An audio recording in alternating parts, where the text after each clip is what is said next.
Yo, what's going on, everyone? Welcome back to True Story, greatest podcast in the world. And you know who this is. It's the truth, Piers Austin. And we're about to get into it with Homicide right now. Prat! Break it down like this. And I was like, really? Like, baby face? And the heels were going on. Dude, I thought he broke his neck. The greatest podcast in the world. What's going on, guys? Welcome back. Greatest podcast in the world, True Story. And I'm with the one and only, the true legend, Homicide. Bro, welcome back to the podcast, man. Great to see you. Thank you for having me, man. It's a blast, man. Thank you. It's always a pleasure, man. How was my intro to you in the beginning, man? I tried to get the brat thing going, so I don't know if my Australian accent, gave it justice, but I A for effort, right? Homie, you did great. Great. Better than half of these people back at home in New York City. So you did great. Oh, man, I appreciate it, man. I appreciate it. But, dude, it's great to see you again, man. Great to have you back on the podcast, bro, and have a conversation, man. Man, there's a lot been happening since the last time we spoke. You know, we've seen AEW come up. We've seen you appear there. We've seen NWA pop off. And I think we had COVID in the middle of that as well. So it's been a crazy few years, man. But, dude, starting off, man, like, being part of NWA, you've been a part of that organization for a while now, man. How did that relationship come to be with you, man?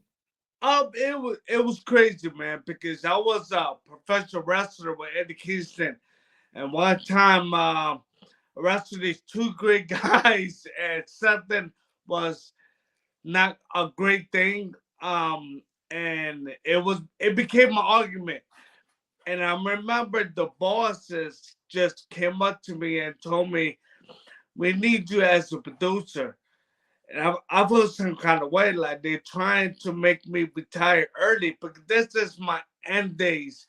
So it was crazy that the bosses told me we need to but we need leaders in our team. And one legend told me advice, and I took it. It's the best feeling ever. So if I'm not working, because I feel I'm very confident, I will beat anybody ass in that roster.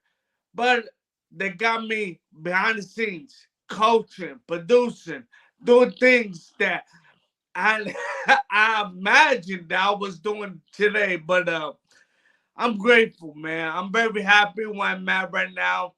I'm merged with the company. They're all my family. They give me a chance. I always tell that Billy Corgan is a great guy, is a cool guy, because I'm always telling people, I want you to listen to me, because I'm too ghetto is the way I talk. They feel some kind of way. Just listen to me. You'll be very surprised. And Billy Corgan and the team, they did. And I'm very grateful and blessed. And then they put in my family, they put in my team. I know that we got different products like Ollie Wrestling, WWE, TNA, Major League Wrestling. Everybody's a different brand. It's like soda, Pepsi, Coke, Dr. Pepper. We like the Sprite of wrestling, So it's a different brand. It's a different style.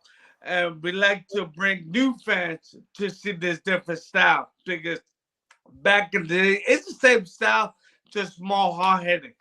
I mean, if you think about it, Ric Flair, Dusty Rhodes, Terry Funk, Bruce Buddy, they came from the NWA. So now it's a new era, it's a new team, it's just new. And we're bringing the new faction to the company, to TV land, and they show the world we like a different brand. Like I said, we like 7 Up or Sprite. Are wrestling right now. So we want to deal with the main shoulders right now. So I'm about happy, bro. I'm good where I'm at right now. Plus, I can relax my body. But I tell you right now, I'm a drill sergeant. My mouth is crazy. But I like to help people out.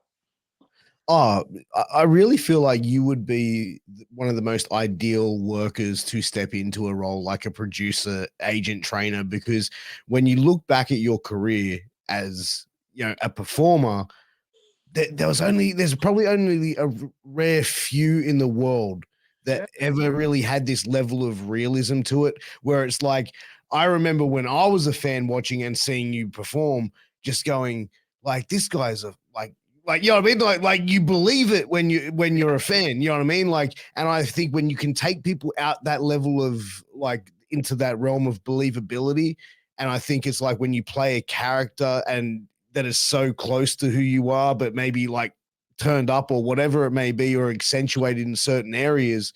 I feel like you're one of those characters and one of those performers that is, and like I said, only one of very few have been able to be at that level, I feel. Yeah. And I'm very, man, I feel I'm great what I do. It's not being cocky, I'm just confident. I'm one of the best, I'm producer working. I truly am. As right now, I've been wrestling for 30 years. No breaks.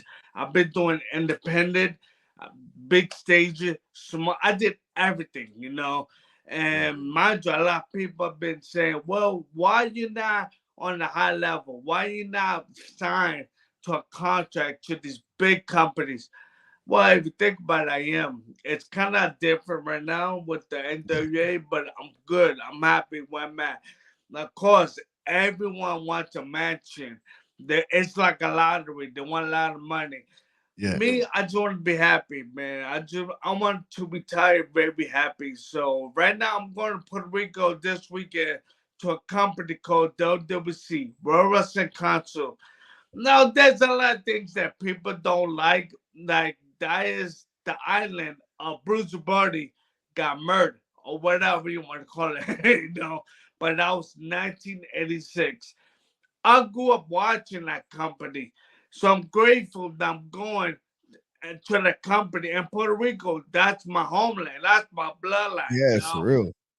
So I'm very happy that I'm going there. Then the week after that, I'm going to do the Crockett Cup. If I'm not performing with my partner, because me Hernandez should be on that cup, but that's something, But I might be coaching, producing, and I'm there. And so I'm good. After that, I'm going to Michigan to a small independent promotion company. After that, back to NWA. After that, I'm doing a show with Mike Santana. He's doing a tribute for Hispanics wrestlers in New York City. So I'm doing things, man. I'm doing a lot of things. I feel like I'm the name value on the independent scene, or whatever you want to call it, the underground scene, who's doing things, And like I said, I'm doing big things. I wrestle a lot of people. Like, I'm one of those guys that people forget. Like, I wrestle Kurt Angle, I wrestle Dudley's, I wrestle Booker T. And people are like, yeah, that's right, Homicide did that. Maybe it wasn't a big thing, but to me it is. It's part of my resume. Have you ever had like over the years of like, workers that are going to wrestle you, like one of the boys just like after they've wrestled you just go have like, man, I was just so surprised. Like, you know what I mean? Like, were they going in there thinking, expecting something wild and crazy and then going in there and having incredible matches? Because Man, you know what I mean? Because it's a like, lot, man. It's incredible because I know clue. Like, one of my secrets is don't think about it. Like, how long you've been wrestling, your style, because I can do any style. I'll be joking around. I am the MacGyver of pro wrestling. Like, I'm I'm that guy. So I get people like nervous and thinking some crazy stuff is gonna happen. And afterwards they'll be like, oh, okay, that was fine. But if you want to go to that level, I could go. Don't make my age fool you. I'm 47 right now. Wow. So Damn. I can still walk around. So Yeah, sure. I mean, how's the body feeling after 30 years in the business? oh, it's crap. It's bad. I got a bad neck. Everything, bro. My chiropractor is making money. So, has it ever been a point where you've gone, man, like, because you know what I mean, this is a tough business, maybe it's time I walk away? Has that ever like came into your mind, and how do you deal with that when it does come up? Well, at first, because let's start like 10 years ago. 10 years ago, my 20-hour thing, and I be telling my friends, like, I'm done, man. But I was really burned out. Yeah. Now, this my last one. I don't think when it's my last match, like I just go with the flow. But Yeah. I feel like this is my last run. My body cannot take it because of all the years I'm wrestling. Like I said, I got a bad neck, my elbow, a broken toe, my knee is dislocated. I'm gonna have a bruise in my brain that affects my speech. So I hate doing promos. And I never like doing promos. I like to be like Dean Malenko, but I really hate doing promos. And it just I'm going through a stage right now that I think it's time, bro. You've been doing so much. I think it's really that time. And mind you, 30 years, no breaks on a high level. A lot of Mhm. people say, well, 30 years, you might take breaks. Bro, I've been doing every week in high levels. If it's the NWA, uh, it could be New Japan Pro Wrestling. It could be the travels, but the travels are really kicking the butt. I went to Progress in the United Kingdom like a couple of weeks ago, and that travel was a pain in the butt. I'm Yeah, very for real. tired and everything. Come back home, that the New Japan. I'm lucky they went Chicago, but New York City to New Japan is like 5 hours, or maybe less, 2, 4, 3. But I'm still tired. Then Yeah. they want me to do a match, like a hardcore match. And I'm very picky. It gotta be somebody who's smart, who knows what they're doing. If I get somebody who's a rookie, who got a bad attitude or ego, then things are gonna happen bad. But I'm very cautious where I'm at right now. But yeah, man, I think it's that time. I just don't know when. It could be next week or it could be November. I don't know, but I think it's about that time.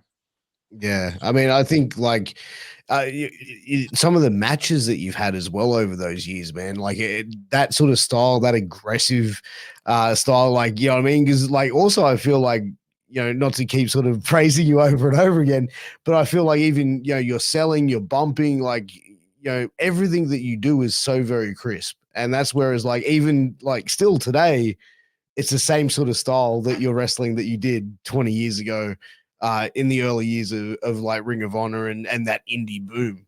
Yeah, I got my friends who's wrestlers, big timers on TV, screaming, yelling like I'm saying, you need to calm down.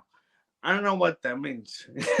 you know, So people tell me you gotta chill, man. You're part of that.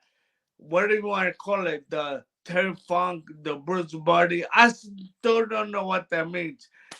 But I've been telling them, okay, thank you, and I walk away and I do crazy shit.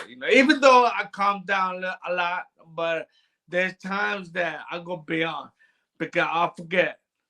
Yeah. So they're basically going like you're this generation's Terry Funk. Well, he's my idol. I feel that Jon Moxley, to me, Moxley is the funk of this generation. He really is. That's a different story. Yeah. But when somebody tells me I am the Puerto Rican version of Terry Funk, bro, I'm the salute you. So, I'm grateful. I'm blessed. Yeah. Yeah, you mentioned Jon Moxley. He's a guy that you've had incredible matches with. What has been your take like? Obviously, seeing someone like him go from a high level at WWE, leaving there, going over to AEW. And for what I've seen, he does cop a lot of criticism, I should say, for too much bleeding, too much gigging, whatever sort of saying that you want to put it as or whatever. But what's your take on it? Uh, First of all, he's a great guy. On a personal level, the guy's amazing. The Mm. guy's a fighter. I mean, that's where the blood comes from. He's a fighter. He went to WWE, to a major company, to another major company, and they lost a step, because he's a fighter.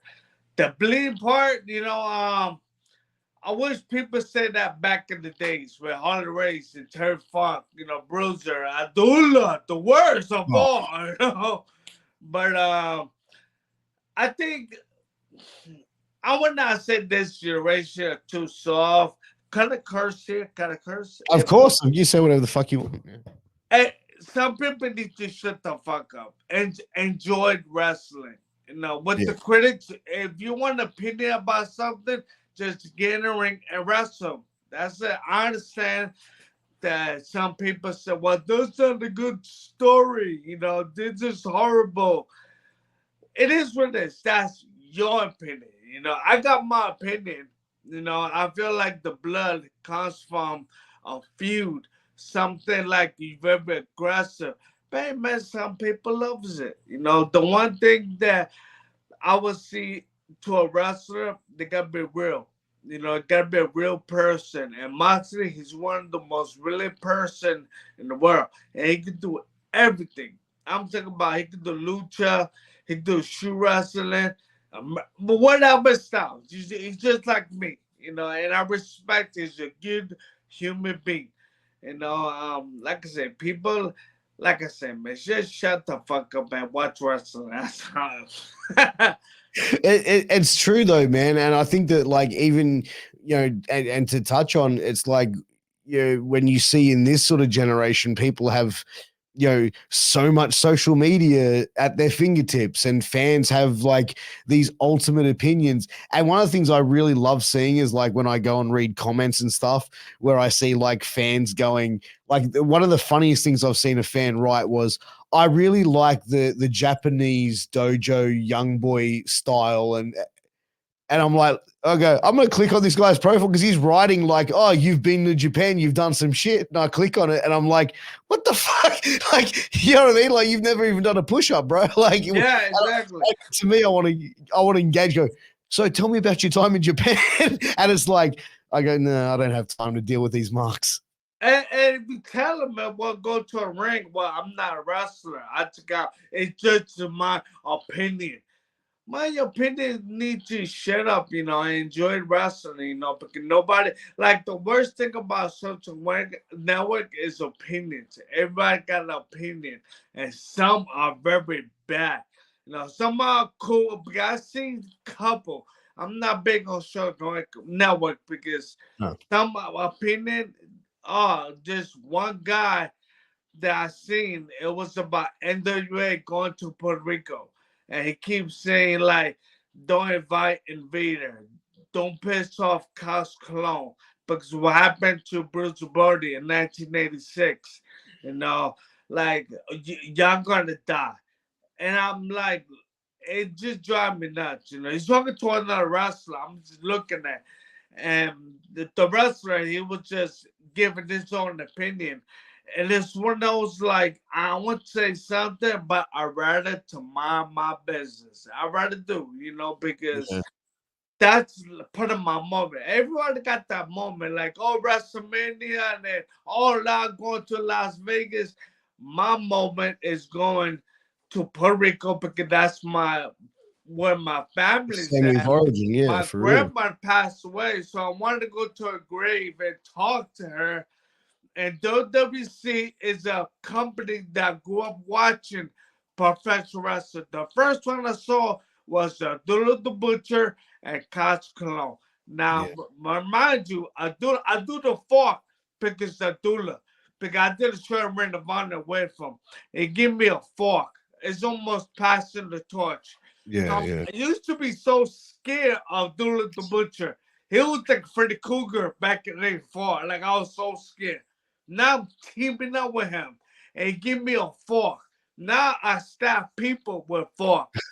And guys, Cologne, he's our Jackie Robinson, our Babe Ruth. He was the man in Puerto Rico, the governor, the Lutez of pro wrestling, the Gorgie George of all gimmicks of wrestling. So, I'm going to Cos Cologne promotion.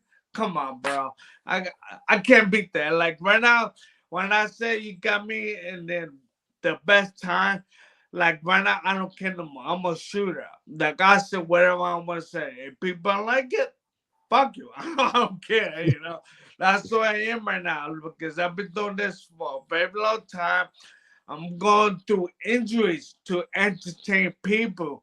And when people give me a backlash, I'm like, bro, I did my dives. I broke my ankle, my calf because of you. And you dissing me? Come on, go up yourself, you know?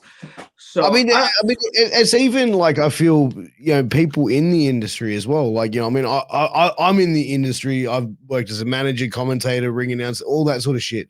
I am very, very particular in what I say, how I, I mean? Like, I don't walk around using, oh, look at, see those marks? You know what I mean? Like, don't using all that insert of shit, or I don't go up to someone and go, hey, you had a shit match. Because it's like, bro, there's veterans in that locker room that can have that conversation. yeah, I can have an opinion, but yeah, it's not my place to walk in a locker room and give my opinion.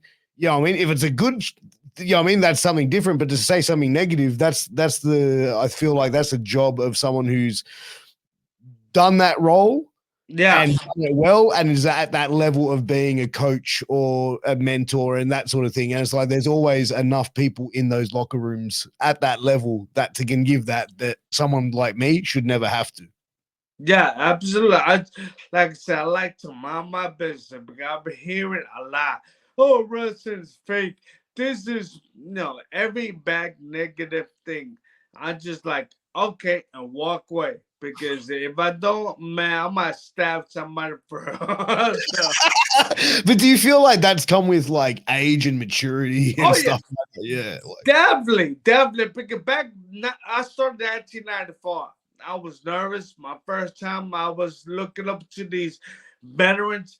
Now it's the other way around. Now I see myself, and then I see people. And mind you, that I wrestled this kid who was 21 years old. He loves to do death wrestling matches. He was telling me, I love that wrestling. I just love when the blood pours in the face. And I'm like, okay. And I walk away. Well, that's the thing. Deathmatch wrestling. Like I used to be a fan of that genre, and I don't know if it's because the more I got involved in the business and the more like I've just been smartened up to a lot of things or whatever. But it's like now when I see deathmatch wrestling in like 2024 or 2023, that I look at it and I just go, there's no skill into it. You know what I mean? Like maybe there's a handful of guys that can go out there and have good matches. But like when I see most of the death matches when I go on YouTube or whatever, IWTV or whatever, I'm sitting there and I go, I have to turn it off because it's just like all you're seeing is guys just fucking each other up. Like there's it's horrible. I mean, we got some great ones, good ones, and yeah. I gotta give a big shout out to Ricky Shane Page because I saw a comment he put, and he was so right. It's like you gotta do what you know. Like you gotta be a good wrestler, and with that match, it become crazy. But you gotta know what you're doing. And there's a lot of people, a lot of promotions. You can do it the right way. But there's some other people, just like regular pro wrestling, there's a lot of bad ones because they don't know what they're doing. Maybe some of these guys just get in just for that pop, whatever you want to call it, because they don't know how to get over. So to them and that for us, and they feel it's easy and like it. They will say, I like the punishment. I like, this. All right, let me shoot you in my 357 your dick and let's see what happens, Because Yeah. be that moment that somebody can use a pistol to hit somebody. Some are ridiculous, but some are really good. And there's a lot of good death wrestling, but also there's a lot of corny bad death wrestling, just like other pro wrestling. 100%. Well, it's a different flavor of ice cream. And I feel like now, I don't know, like maybe if it's more so now, and maybe it's just here, but it's like we see a lot of people like on shows that shouldn't be on a show. You know what I mean? Like they haven't had that stamp of approval. They haven't been like told by someone, hey man, you're good to tell people that, you know what I mean? Like that you've been trained by me. And there's people out there that are like I've seen gone to some shows, bro, that I've not worked on, but been at where I've seen like workers walking around drinking Jack Daniels and Coke and like smoking cigarettes and and smoking weed and shit like that. And I'm just going like, because you know what I mean? Like I've been able to see like how professionals are and like how the carny motherfuckers do, bro. And it's like when you be up here and then like a couple weeks later you're attending a show that's down here and you see that shit, you just go, what the fuck? But yeah, I just feel they need somebody to guidance and somebody to give them great advice. Let them know. So I go into merchandise like nothing, But like I said, I like to mind my business and walk away. yeah, it's funny, man. Like recently, on my other podcast, I actually called out this young kid that had a match with the guy that I manage, and long story short, he picked my guy up. My guy said no, no, no, put me back down. He didn't, got overzealous and did the move on him anyway. After my guy was hurt, Yeah. my guy 10+ year veteran, this guy rookie. And it was like, again, all this thing where it's like, not properly trained, going in there, going in that situation, seeing that sort of stuff. And it's like, then, I mean? Like, but to be able to get that situation where you get called out for it and it's a different, you know what I mean? Like, oh, I'm a victim now. Yeah. You know what I mean? Which isn't always the case. Well, I always tell people as a producer, I tell people like, give them a guidance, give them advice, but you, the bad man, just be quiet and like I say, just walk away. Because there will be a next time that will come to you and be like, hey, you was right, man. Like, I don't get these guys sometimes, but it is what it is. Oh, exactly, man. But you actually had a little bit of a stint in AEW, and I wanted to ask you about that. You know what I mean? Like, obviously, 30-year veteran went into AEW. AEW, there's it's been on a whirlwind, I think, since that company started. People throwing around all these different accusations, words, and everything like that about it. What was your experience working with AEW? Well, I tell people at first I come to visit because Eddie Kingston is part of my family. So I came to visit him and visit all the boys and girls in locker room like a visitor. And Yeah. somehow Moxley told me, you're doing something tonight. And I'm like, what you mean? No, I'm not. I got regular. I'm just chilling. He was like, you're doing something tonight.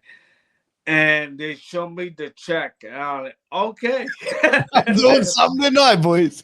All right. And I did it. To be honest, a good experience because Lamont, first time I met Minoru Suzuki from Japan, and he's one of my heroes.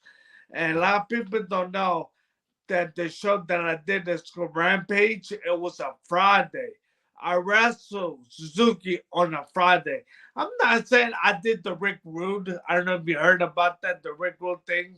They wrestled two big promotion one night. He did Nitro and Raw or something. Yeah, so I did the same thing. I did it for all the wrestling and GCW. To me, the next ECW of wrestling. They're becoming like, they're hot right now. Like, they're hot. I don't want to say they're hot. So yeah, man, like I wrestled those two companies. I wrestled Suzuki and like mind you, the Rampage was 10:30 and East Coast Zone. I wrestled Suzuki 10:30, another promotion on a Friday. So to me, it was really cool. It's a great experience, Now I'm thinking, going back and did something.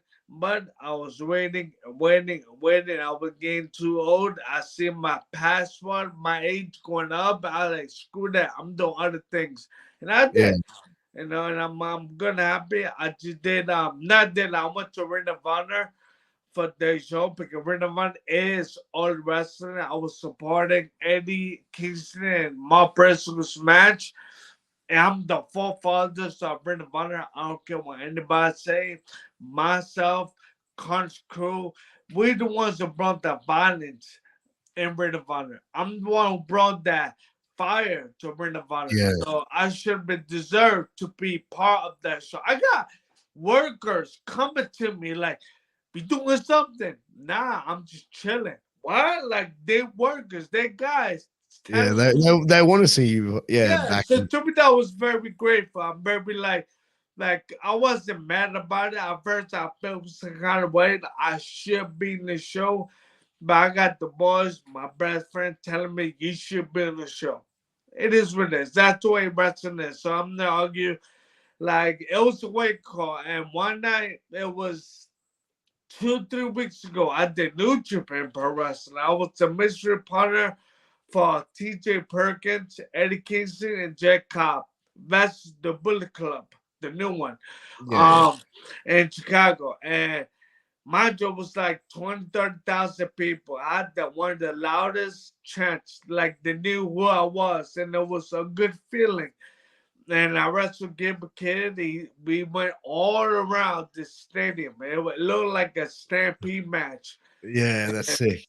It was cool, man. And that was the wake up call. It's like fuck that. I'm not letting nobody tell me what to do, even though I respect people's decision. I respect my bosses, but I'm not gonna be putting my head down and be like, yes, sir, yes, sir, even though I'm not comfortable.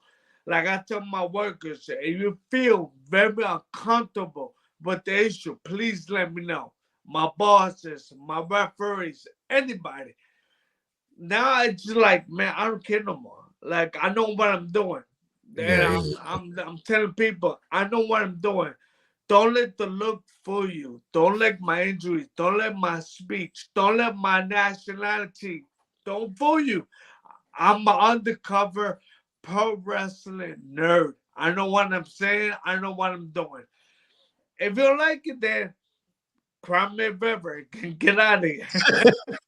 100%. And with AEW, like, did you have any interaction with Tony Khan? Yes, I did. It wasn't like it was more like thank you for coming. It was a very respecting, shake your hand, thank you for coming. I said thank you for having me here. He gives me the us more respect. But it wasn't business. It wasn't like, hey, what you doing? You want to have a cup of coffee? He loves his coffee, but we really didn't talk like long. It was more like, hey, thank you for coming. I know who you are, Homicide. And if he knows me, that's good. I don't care if it's bad or good, but he knows me, so that's good. But Tony, look, I'm a friend of CM Punk. Now, a lot of people always put, I don't see it. Like, I don't, but I got close friends telling me. I'm like, it is what it is. I'm out of my business. But to me, Punk is a great guy. He made a comment that he's not a boss, that he's a great guy. And mind you, when he said that, meaning that he's not aggressive like Victor McMahon. After the whole bullshit happened. But Yeah. if you're a boss, you need to be aggressive. It's not about friendship. It's about business, not personal. And I Mm. think Tony Khan is more friendly, more friends. He is a cool guy. He is, but I don't see him as a very aggressive boss. Maybe he is. I don't know him very well, but the way I see it, he is a cool guy. And what Punk say, I kind of believe it. He's a cool guy, but he's not a boss. Meaning he's not aggressive human being. He's not a. It's hard to explain, but he's not that kind of guy. Like McMahon. I've had it explained to me before that to be successful in the, and please correct me if you think this is wrong, but like what was quoted to me was to be successful in the professional wrestling industry, you have to have a certain level of cuntiness in you or prick in you, if you will, to be successful. Yes, no, that's true. Like I'm the same way. Like lately, I just don't give a shit no more. I mean, I'm not saying in a bad way, but I know what I'm doing. Yeah. Sometimes I hate when people say this is fake. Yeah. That's your opinion. But others are making it more fake. Like if I break your arm, you're going out there and you're gonna tell the fans, I want to arm wrestle you. Dude, I just saw some guy broke your arm and you want to arm wrestle, but they're making it fake. But yeah, that to me that's true. That's true. But lately, like I said, man, I don't give a shit no more. I think yeah, I mean, it's. I feel like the just not wanting to deal with the bull because I feel like there is a lot of bullshit in wrestling, right? Like there's a lot of petty shit that happens in wrestling, and I feel like I don't know, like maybe you just sort of grow out of it. Well, I think it's a new era, time zones, like I don't know if you hear Jim Cornette's podcast. The dude be telling the truth, but others are saying it's a different era. It is. It is. They got to respect that. Veterans are saying wrestling is bad. It's become less. I think it's not. I think it's becoming bigger. It's a lot of BS going around, but it's a different era. Like I love music. I love putting the headphones. Looking back in days, we have fucking regular video cassette and turn to like what's called iPad. Like now we got our telephones, our cell phones with music. So what's next? Crazy. So everything is different. VCRs, DVDs. I go to internet. I'm talking to you right now. Podcast. Back in the days, we would not be talking. We'd be sending letters right now. Now, 100%. look at one man. Look at where you at. Technology, because it's a new era. So wrestling is a new era. Look at the 70s. Look at the 80s. Look at the 90s. Look at now. Yeah, But for real. It's for the some times. reason, it's popular wrestling. The one thing I never been my professional wrestler. Of course, we got this guy's the shit. This guy don't know blah. We all a family.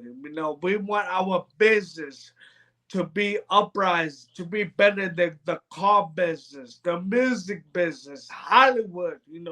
We want our respect, and it's happening. It's happening for some reason. It's happening. So yeah, some is bad, but some are good. Yeah. That's why I say mind your business, just walk away. You shut the fuck up, put your head down, and it's all good. Exactly. Dude, you mentioned CM Punk and being friends with him. So before I just wanted to ask you because I saw this clip ages ago. Like it would have been years ago. I think it was him and Joe like in an RF shoot video, and they were talking about like I think Punk called Gabe Sapolsky impersonating you. Yeah. And it's like a 5-minute thing. Like how did you find out about that phone call from that shoot interview, or did you know like find out after it happened? Like how did you find out about that shit? It was the shoot. And to me it was like, fuck, it is true. I couldn't get mad. It was true. It wasn't like one of those personal things. Because like I said, Punk to me is cool. Like I took it very badly. First of all, like he shouted me out. Even though it's embarrassing shout out, but hey man, I don't care. But man, it was one of those I can't get mad because it's true. And to me, it wasn't personal. He knows me. Now it's family, then we go personal, but man, he wasn't. But yeah, man, that shoot tape was funny and it's true. Man, his impersonation of you was fucking spot on. Yeah, it's amazing because a lot of people like to do impressions, but Punk, he got it down. He knows. Yeah, I was like, damn, bro, that was like so fucking spot on. I was like, damn, that was pretty cool, man. But what did you think of seeing Punk return to WWE? Oh, I was happy for him. I text him, congratulations, welcome back. Like I never believe in these rumors, these things that I see on the internet. I just call you, and I never tell you like, is it true? Like, nah, I don't talk like I tell you about the New York Yankees are better than Chicago Cubs, or the pizza is better than your pizza. I say stupid shit, but wrestling, I don't. Came back and I told him, congratulations. I think the rest of the world needs you back. Like I know a lot of people got different opinions. Like fuck them, get out of here. This is our world. But to me, Punk is one of those guys to me, in my opinion. Like he's a great guy. He's a good team. Like so many people say bad things about him. I never seen that. But hey, man, it is what it is. That's their story. But you know, Mine. but You you know know. what, bro? I always tell people, man, is like you could meet two people that know me, and one person's gonna tell you Pierce is the coolest motherfucker. He'll give you the shirt off his back. He'll give you his last $10. He is loving. He's caring. He's the greatest human being in the world. Yes. Nicest guy. The second person will say he is a scumbag. He's a prick. He's an art. All this shit. And I tell people, believe them both, because depending on who that person is talking to, or Yeah. how they're interacting with me is depending on who they get. Well, the way I am, I'm very humble. I came Yeah. from a place that I shouldn't be here. So I remember he got signed to the WWE, and he called me. At first, I was saying to myself that he called me like he should call me, but that's who I am. So he called me that he got signed. Then I won a Ring of Honor World Title in New York City. He got signed. He was in Chicago. He took a flight and went to New York City and saw me win the belt. To me, that's man, that's really cool. Yeah. Like I said, a lot of people got WrestleMania moments. The little things like that. To me, that's my moment. But Yeah. For real. I feel like I'm not a fucking nobody. This guy, like, man, he's a millionaire. So Yeah. that guy, we still talking right now. It's more like because I know how WWE they always busy. I never like to bother nobody. I don't.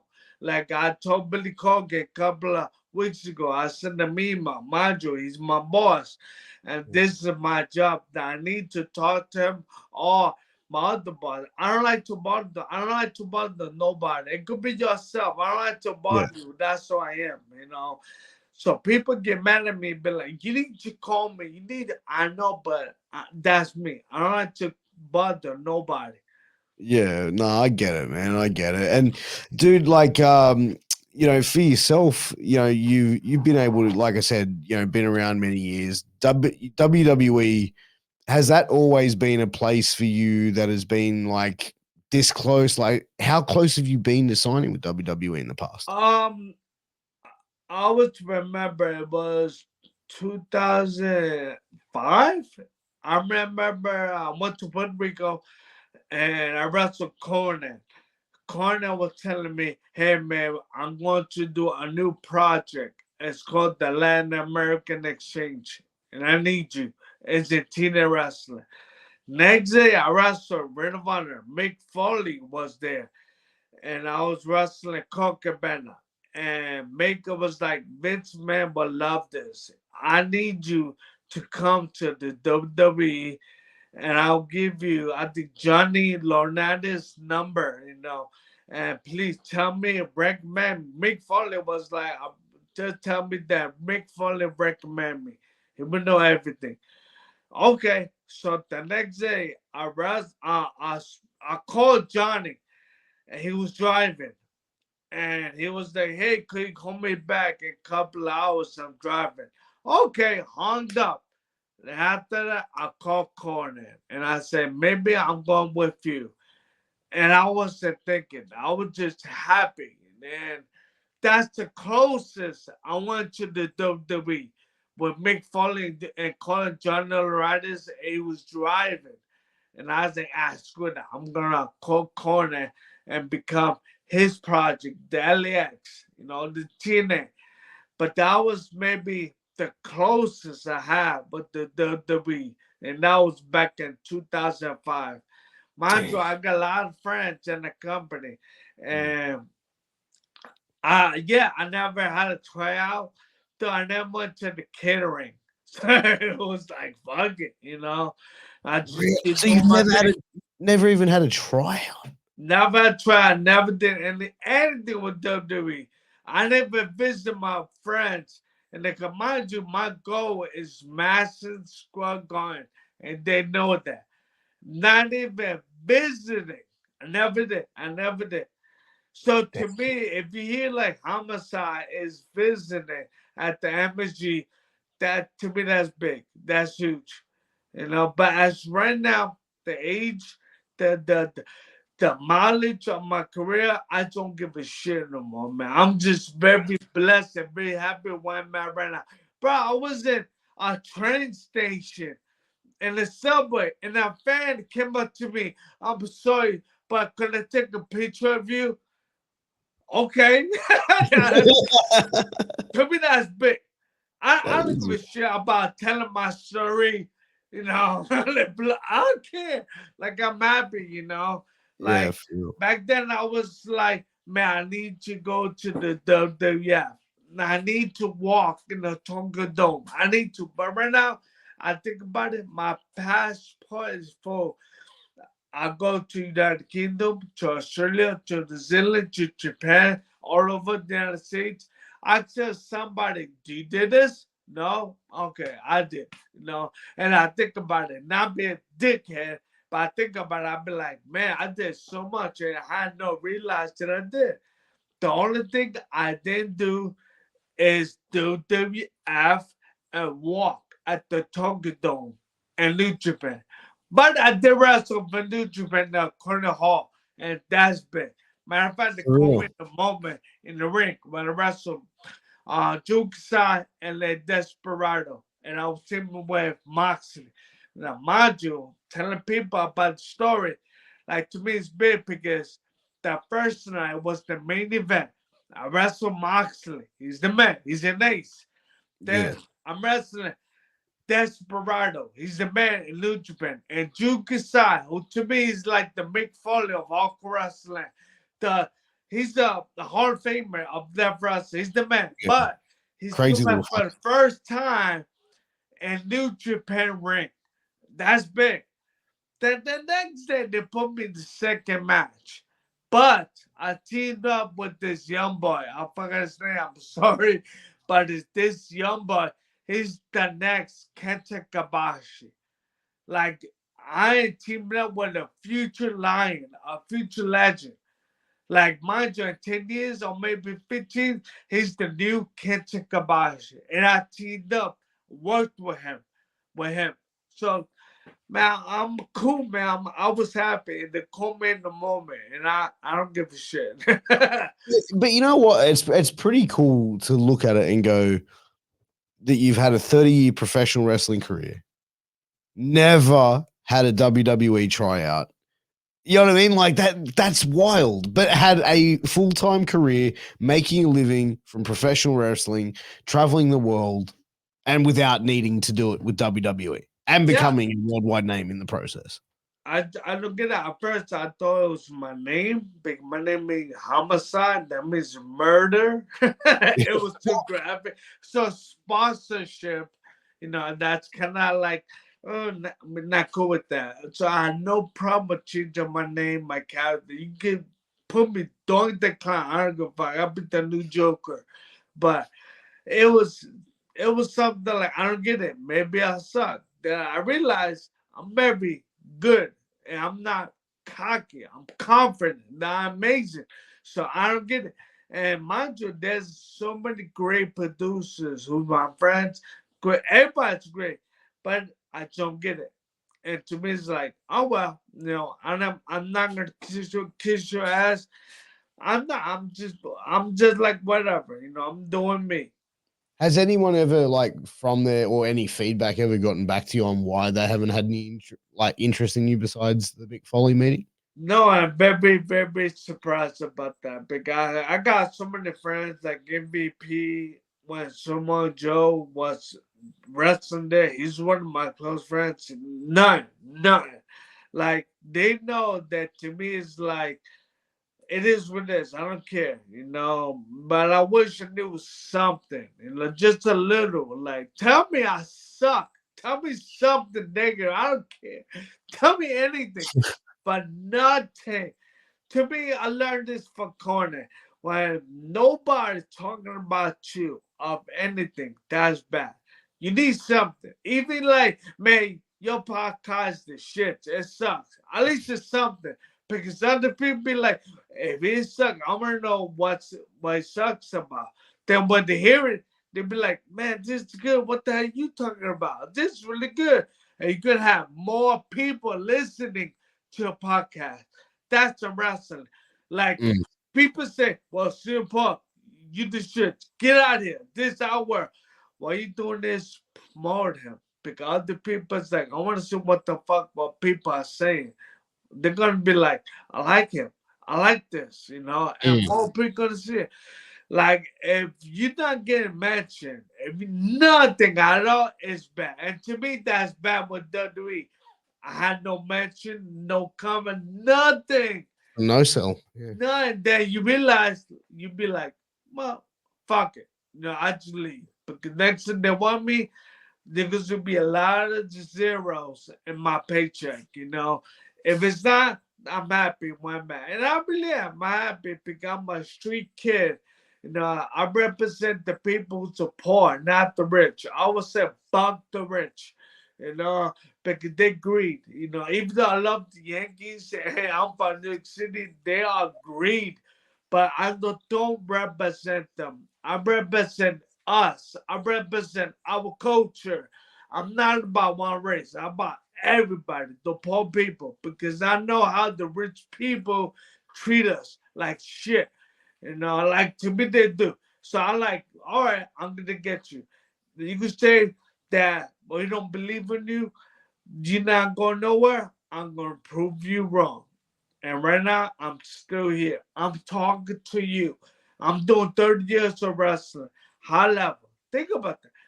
Like I'm talking to you right now. I'm still here. One of the one of the a really funny story that I got told by Chung, our boy Lowrider, was when he was green coming in, because he used to tag with his brother Boogaloo as Boom. the natural born sinners. And Lowrider had told me him and his partner at the time wrestled, I think it was for WXW, and they went in there, and the guys that they wrestled basically like stiffed them and threw like Chung over the top rope or something like that, like just launched him over there and fucked up his knee or something. And it was like the next show, the same two guys that they wrestled then wrestled Boogaloo and you guys just turned up and he was like, man, he's like Homicide and fucking Boogie Lou just came in there and just murked these motherfuckers. He goes, it was crazy.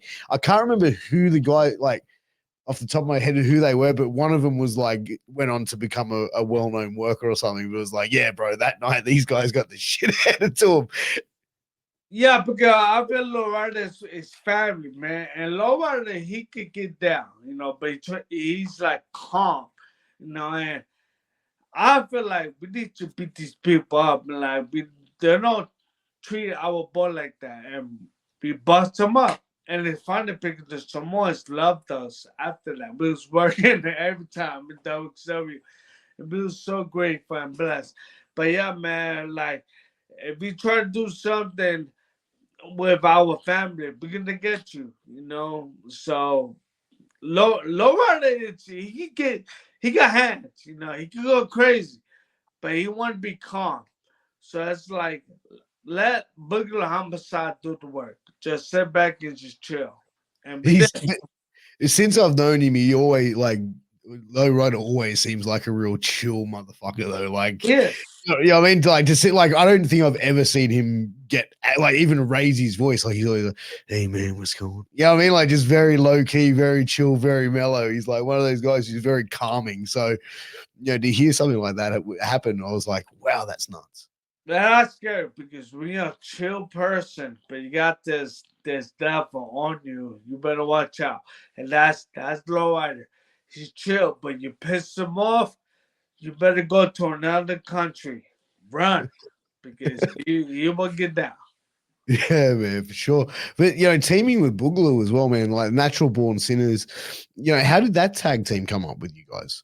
Uh Years ago, one day, I had a bad knee, and I went to his house. He had this Michael Myers text things with Harflex, and we had the same style. But he's more MMA guy. He's no joke. He loves amateur wrestling. He give me cauliflower here because we was training here. He busted me up because he's no joke. And one day, like, we was like, we need to team up because we had the same image. We like everything we want. We want wrestling and hard flicks put together. Yeah. And I love Michael Myers, so I told him fly suit. I put a mask on. It'd be Michael Myers. He had a chainsaw. He had the left face, and Yeah. because of natural born sinners, we want to do something like where we from. We want to say we're not from the city. We want to call ourselves the haunted houses of the Von Erichs. But I think that was going too that's much. that's crazy. That That's was wild. going too far. So I was like, Yeah. oh, maybe not. But during that time, that sort of Marilyn Manson era, that sort Yeah. of thing was like what was going on in pop culture. It would have made sense. Yeah. Now because we get cast. Oh, now, Jesus. Yeah, but we was no joke, it was no joke. Yeah, dude. Like that was pretty crazy. And I even like up until recently, I still think like you still pay homage wearing the mask every once in a while. You'll go out and have like Yeah, I think I saw you have a match. I think it was like maybe a couple of years back. Yes, actually I want to do one more time. Like a reunion, more like I said, I love to do my final run. And one of them is that natural business. And I need one more time. But Boogaloo, right now, Boogaloo, he got a great job. He should not get hurt, because he got a great career right now, you know. But like I said, we need to do this one more time, and I hoping this Ring of Honor for Toy Con's Ring of Honor and scared the crap out of people. So I hope it comes. I got to talk first. Well, I think like GCW, which has brought back like the SATs and brought back a lot of I don't want to say old school because I don't want to sort of age you and Boogaloo, but you know what I mean? Like that generation past, maybe let's put it that way. So we're not making anyone sound old here, but like that could be the place for it, really. Yeah. I mean, like I said, GCW is on fire. The new ECW of this era. Like I said, it doesn't matter. It's GCW, old school Ring of Honor, new school Ring of Honor. Like a company that it's a good follower, and we're gonna bring a lot of followers because I know that we are.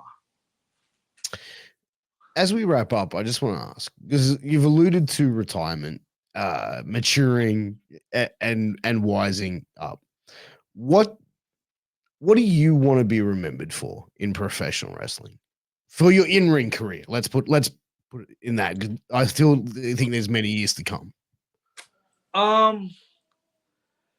Well, I'm not gonna be like Terry Funk or Buster Brody, but I'm really thinking this is my last year. We will see the next 20, 30 years. There's a couple of boys with their sons or their daughters, or it could be British, anybody. And it'd be like, do you know this guy named Homicide? And they'd be like, no, he was a bad motherfucker. You need to check it out. And they put some kind of footage of Homicide. And these kids, or maybe adults who don't follow wrestling, they look at it, be like, oh, wow. And what's his name? Homicide? Man, he's one of the great ones. But why he's not on that level? Like, Roman Reigns and Cody Rhodes and like he didn't give a shit. But he's a bad motherfucker.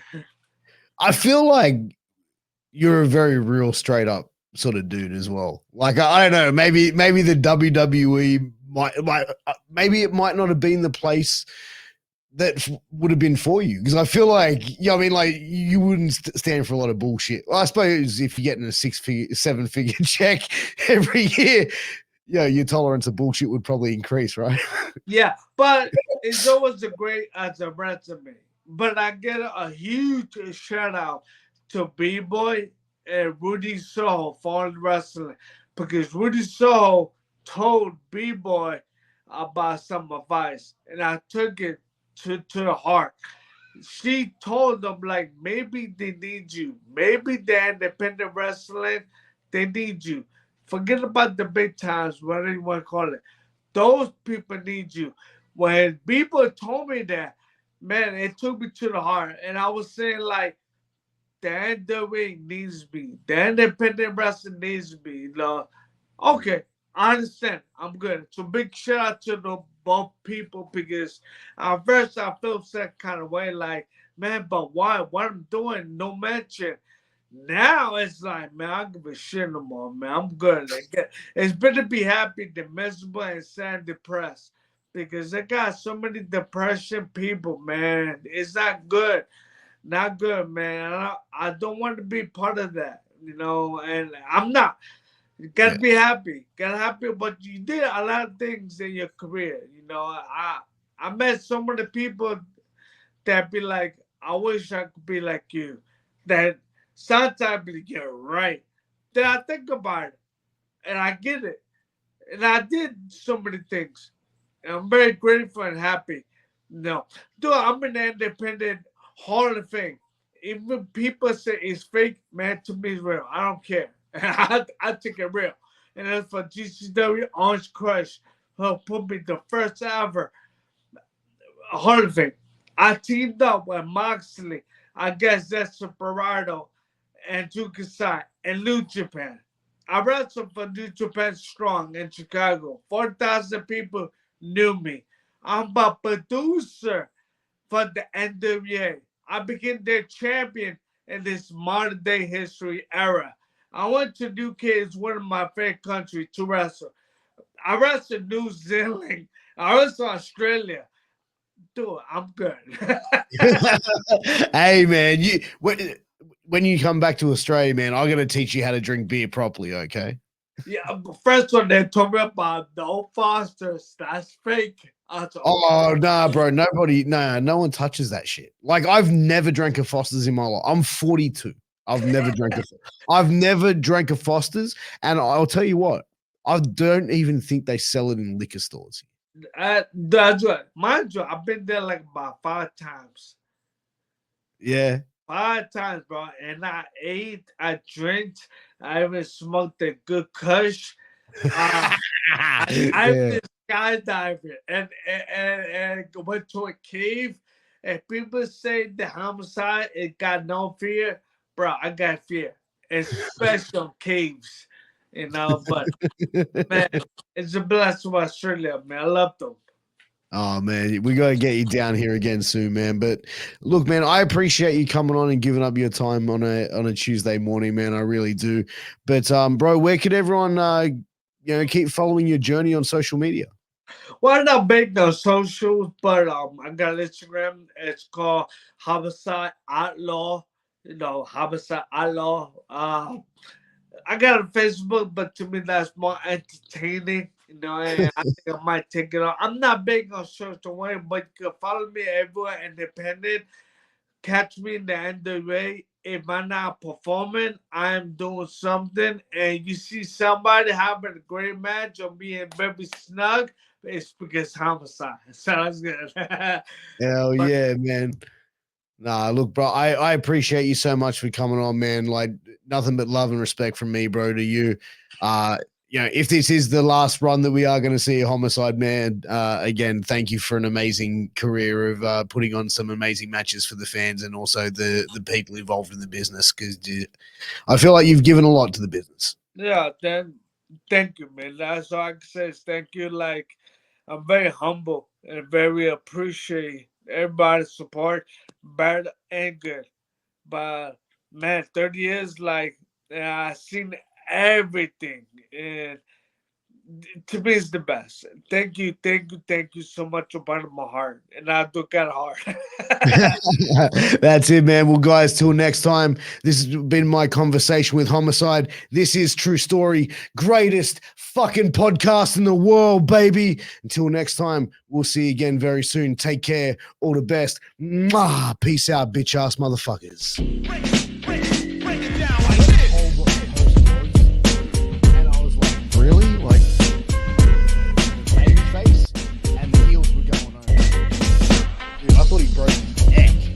greatest podcast in the world,